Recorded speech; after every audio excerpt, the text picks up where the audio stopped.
Hi, I'm Drew with Mission RV Services, and this is your Monday RV Quick Tip. So, where we left you last time, we were on a roof, and we were telling you all about RV AC maintenance and its importance of keeping your coils clean, getting debris out, and checking condition of covers. So, when we were doing an RV AC maintenance, we noticed something. So when we were looking at the evaporator coil and cleaning things out, we could look down into the AC unit, and what we saw was areas where air could start escaping into the roof. So in between the ceiling and the roof there's a barrier, and when we take this cover off we'll be able to show you, but there's a couple things up here. You have a cover and then you have a channel, so if you want to use it as a dump, it pushes the cold air out and it can dump right here. Well, what's happening is there is a big gap right around this area that we noticed when we were up on the roof. You don't always see it, so this is something you could check out on your own rig. But we're going to go ahead and we're going to fix this today. We're going to seal that up. Remember, we talked about the importance of sealing the evaporator on the unit when we had it open, and we taped all those joints up, so we want to keep air from getting sucked in or pulled out unnecessarily. So you want the best seal you can do. And again, this is something we can do with our handy dandy foil tape, and you can handle most of this with a nice 9-in-1 screwdriver. So pretty easy to do if you want to do it yourself, or you can have a qualified RV technician come in and do it for you. One thing before we get started in taking this cover apart and getting into this repair, always make sure you go out to your pedestal just like we did with the AC maintenance on the roof. Unplug that shore power. We use a lock box that puts that end of your shore power cable, keeps it secure. You could slide a bag over it. Do not touch, because remember, last video, the stoners, they're really helpful neighbors, so they may want to come over and say, hey, they didn't have that plugged in, and go to plug it back in. You're going to have your hands in moving parts up in here, and we don't want you to get hurt. So make sure you unplug that shore power.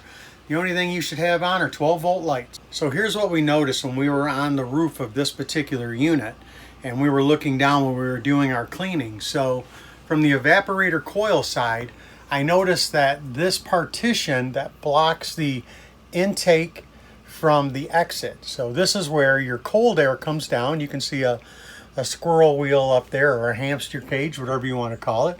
That drives the cold air down, comes into these channels here, and that's what pushes your cold air into your vents. So this side doesn't seem too bad. It seems pretty sealed up. I mean, we could have a little extra sealant tape around here just to block, but this side is pretty solid. But this partition should be blocking the center of this unit. So you want to block the intake from the exit. So this was crooked, so I could see that from the roof. So I'm going to pull this down for a second. So up here, this was the other thing we saw, was this tape should be all the way up here. So this is covering completely, and it's not. It was all pushed down. There's a gap up here that goes right into the ceiling. That's what we're going to address today. There's actually a hole over here. It looks like somebody stuck their finger through. So this is common, unfortunately, but this is all areas that could let your AC unit work less efficiently. So we did the right thing. We did the maintenance on it last time. We cleaned the coils. We got good airflow, and we're going to take some of this HVAC foil tape. We're going to get this all sealed back up, and we'll show you what it looks like put together. All right, now that we have it all taped up, we're going to show you what it looks like taped. All the seals are done now.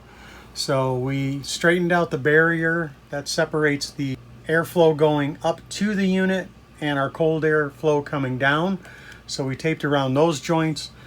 We went ahead, and anywhere we saw where we could have air escape or air get pulled in, we went ahead and retaped that. Again, we just used HVAC foil tape, nothing really special, but we made sure all our wires, connectors, we got tape around those holes there.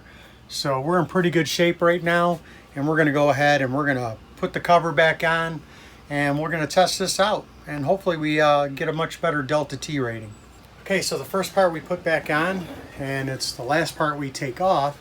This is the diverter. So what this does is this channels, so the air gets pulled in between these two sections here, and then the air comes out here. So once we put the external cover on, you have your dumps, which would bring air here. It would flow it this way to the first dump, or if this would be the first dump, to the second dump. And that's if you just want to get a lot of air moved to a section of your rig, your travel trailer, your fifth wheel, or your RV.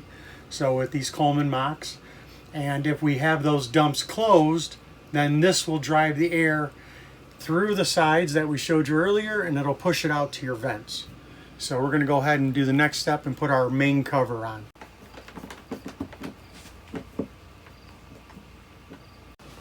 Alright, so we're wrapping this job up now. We've got everything taped. Our covers and our diverter are back on. The last thing we're going to do is put our filters on. Another quick tip, always clean these filters. They're washable. We're going to finish this job up, and we're going to check our delta T, which is just difference in temperature between the intake and the exit. And we're all done on this job, but I'm glad we saw that when we were up on the roof, because normally we might not have checked that. So it was a good catch, and we're really helping this unit out. Have a great day, everybody, and that was your Monday RV Quick Tip from Mission RV Services. Bye.